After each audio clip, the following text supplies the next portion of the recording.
Hi, welcome. This is our Thursday evenings of prevention. I'm Steph and I'm here with Maddie, and tonight we're going to talk about technology abuse. Technology abuse is an issue that has been kind of ever growing for the past, couple of decades, and it in these times has become even more critical, right, of why we're understanding this issue and how it's impacting all of us. And so we're going to look at the ways that technology is used to kind of extend the arm of abuse. So I'm going to date myself a little bit. When I was in high school or middle school is when AOL Instant Messenger kind of came out, and that idea that you could extend that bullying, right, beyond just the school hours was a real shift. And so I think about it in the same way, right? It's not going to cause someone to be abusive just because you have technology, but certainly there is that tendency. It kind of extends that reach. And certainly we know that teens are really into tech. And so Maddie, what are some of the things that you're seeing with technology abuse with the teen pop? So a lot of things that I'm seeing going on with teens is kind of hard to narrow down because I think they really have tech mastered and they're using it in all different ways. But social media is a really big way that I'm seeing teens are impacted in regard to dating abuse and this technology abuse. The different ways individuals use social media, we're seeing pressure for certain posts or to not post certain things. The use of social media, who they can contact, who they should not contact, who they can follow, who they can't follow. So that's a lot of the social media realm that I'm noticing. A conversation that also comes up often is tracking location. Again, this goes to some social media apps, and I know we're going to dive into that later tonight as well. But those are the things I'm really noticing, along with text messaging and FaceTiming with a time requirement, kind of the amount of texts people are receiving. So just kind of an overwhelming use of the variety of technology is a good way I would sum it up. That makes a lot of sense. So, Maddie, what you're talking about are all the different ways that tech's used. And there's really four main components that we break that down. So the first one that you talked about is harassing, right? Just this constant influx, hundreds of messages. And there's a study done that looked at what kind of was bothering teens the most. And for teen girls, there's that influx of messages. But then also perhaps that badgering for sexting and some of those intimate pictures. So that harassment can really just look like a lot of different things. Disrupting is another huge one. And so with this, I think, could you imagine living right now without technology, right? During COVID, when for months on end, that is our only way to reach out. And so if I'm in an abusive situation and my partner breaks my cell phone and I don't have the income to get a new one, right, during this time, that is, the most isolating possible thing, right? And it could also be that perhaps my partner changes the Wi-Fi password and I don't get it until I meet a certain requirement that day. And so, that idea that this person can interrupt my access to tech always has weight, but most especially right now during this kind of semi-lockdown, soon to be, knock on wood, I don't know, lockdown more. But so that is another huge one. Monitoring and stalking, Maddie, this one you mentioned that really is a huge one for teens. And that idea just that you can track someone. So someone can install something on my cell phone that tracks my location. And there's lots of different ways that can happen, like you said, but that kind of access, that ability to know my location is then also partnered with real-time stalking, right? So if, let's say, I'm trying to break up with someone and I get a message, you look really pretty in that green dress, right? Well, how do they know I'm wearing that dress? The psychological terror, right, that is happening for me. And do they have a camera in my bedroom? They saw me get dressed. Are they tracking my location? They showed up and monitored me that way. So it really is often kind of combined. These methods are combined with abuse in person, to really kind of extend that arm of abuse. And then the last way that we see this happening is impersonating. And that is when someone creates an account pretending to be someone else. And this could be on Facebook, and I friend, all your contacts, and then kind of decimate your character, or post an intimate picture that you sent to me when we were first going out. Maddie, is that one that we see a lot with teens? Yeah, absolutely. I'm glad you mentioned that. When we're talking about sexting in general, like you said, before the pandemic, these were issues that we were experiencing and having conversation about prior. But those pressures are definitely raising, especially as teens might not be seeing each other as much in person as they usually are. Sometimes the pressures for those things can definitely increase as well. Thanks, Maddie. So I want to remind everyone that's watching to please ask any questions as they come to mind, and certainly type those into the chat box if you're with us on Zoom as well. So I want to talk a little bit about the different methods that someone might use when they are using technology. So really the access is going to go where the survivor is, or where the victim is. So Maddie, pop quiz. What's one kind of piece of tech that everybody always has? Cell phone.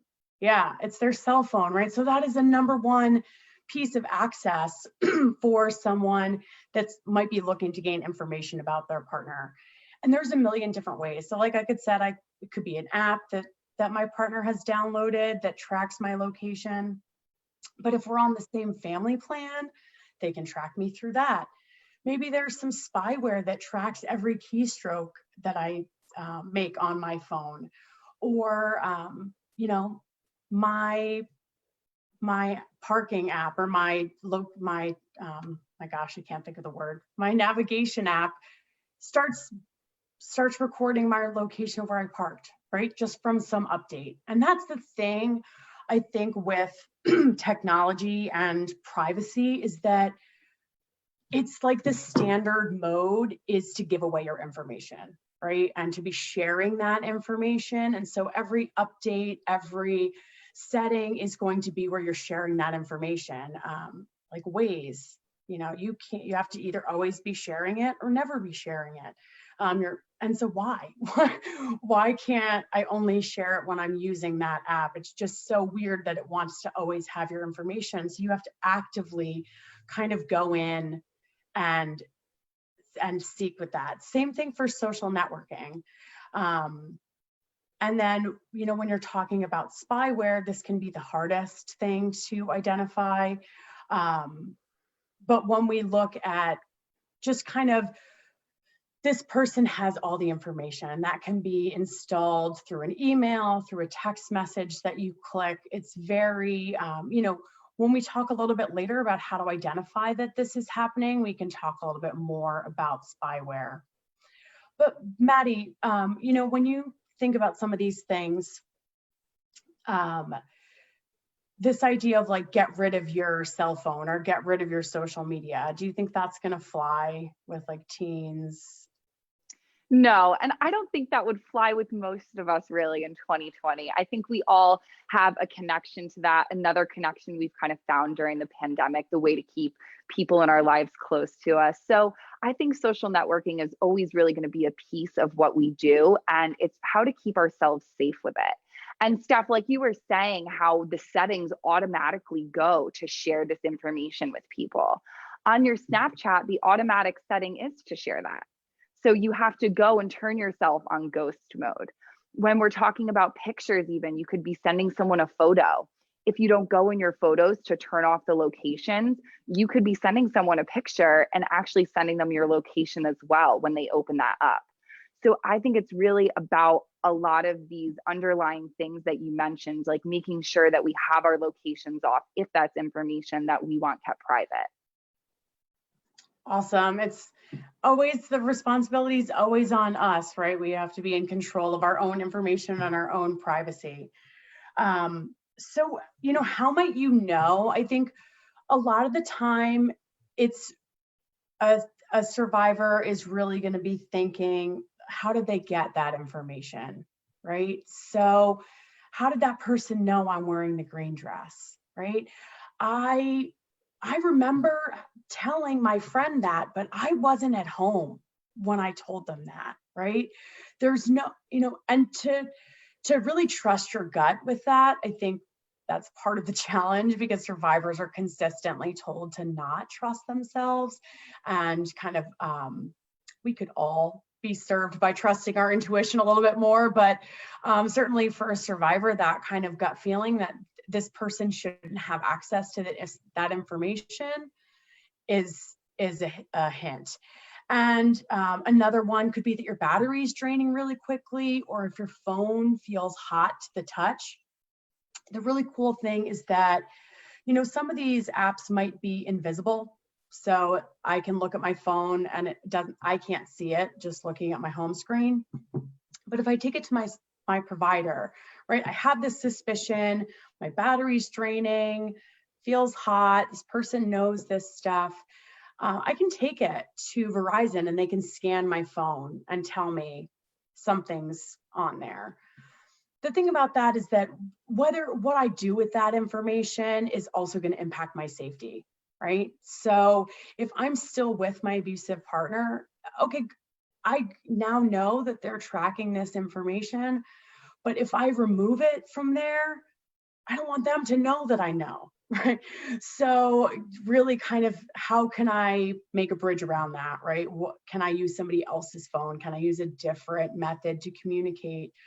Because like Maddie said, it's not really realistic for anybody to give up their cell phone in this day and age.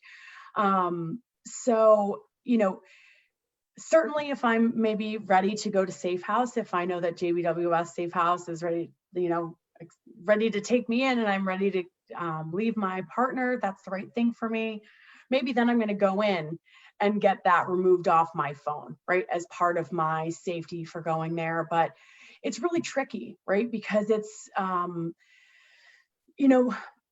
how you navigate this and how you navigate your safety also depends on where you are in your relationship and kind of what you want your partner to know.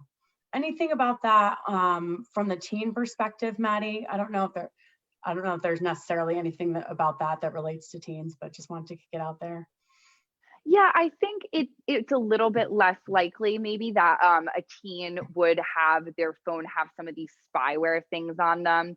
But I mean, of course, we never know, right? This is definitely information that people can access.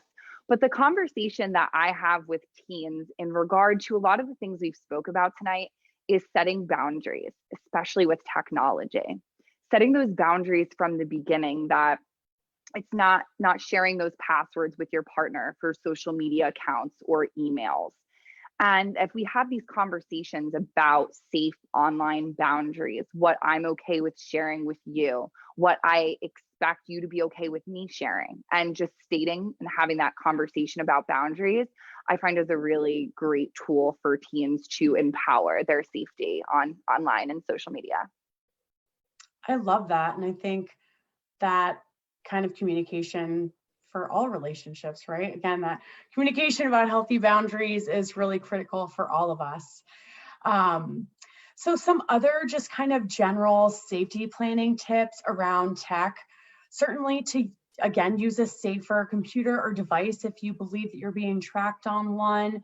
You can change your passwords or your username. Certainly if you're thinking about leaving your partner and they know your passwords, you want to change those before you leave them, so that they don't, when they escalate because you've left, they don't kind of get that involved. You can check your phone settings. You can get a new phone if that's in your budget. You can take your car down to a mechanic and have them do a sweep for a tracking device if you think that is part of your situation. You can limit the information that you give out about yourself. But really, these are just a few tips for tech safety.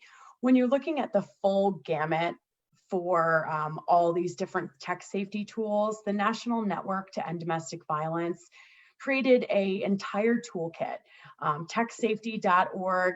We could do a training for 24 hours and not cover everything in their toolkit. So I really want to refer people to that. And then I also want to, we mentioned at the beginning that tech abuse is also combined with other types of abuse. And so with any type of abuse, a restraining order is a potential option when looking to perhaps get some sort of legal restraint that your partner is not allowed to contact you or, be sending these harassing messages anymore. So we're gonna hear from Kim. She is our Legal Advocacy Services Manager. She's gonna talk to you about kind of what information, both tech and non-tech, you can use as evidence for a restraining order and how to gather that for the court. Awesome. I'm going to pull that up now, Steph. Thanks, Maddie. And before I play our video quick, I do just want to say, so this is definitely not legal advice specifically to you or anyone else, but these are just some things that we can be aware of to help you gain some information.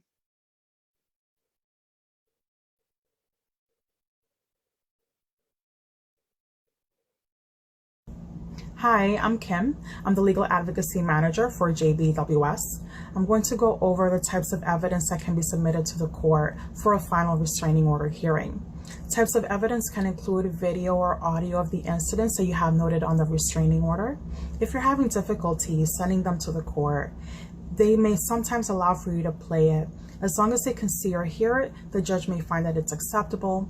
The court sometimes asks that you not send evidence that is saved onto the cloud, as it may be difficult for them to open it. So you want to save it, download and save it as an attachment in order to send it so that the court is able to open your evidence. You can also send pictures of bruises, scratches, property damage. Please note that even if the police take pictures of any damages or bruises, they may not send it to the court. So you want to make sure you take your own pictures, you want to save them so that you're then able to send them when necessary. If you have bruises, it may also be a good idea to take pictures maybe a day or two after, as the bruises may get darker. You can submit that as evidence as well. You can send emails related to you and the defendant, also any screenshots of text messages. It is best that you not delete any text messages between you and the defendant, as the judge may need to verify any messages that you have submitted to the court. You can also inform the court that you would like a witness to testify. You can provide the court with the email address for the witness. They can then log into the Zoom hearing wherever they are. You want to make sure that you're not in the same room as the witness while you're testifying. Also, the judge does not generally allow a written statement by the witness instead of the witness being available, as the court allows the defendant to cross-examine the witness. So you just want to make sure, again, that the witness is available to testify if that is necessary for your case. If there are any incidents that are not on the restraining order, but you feel the judge should know about them related to domestic violence, you can then amend the restraining order. The court will provide you with the email address for any evidence you would like to submit. And of course, legal advocates are available if you have any questions about any options or procedures. Thank you. Have a great day.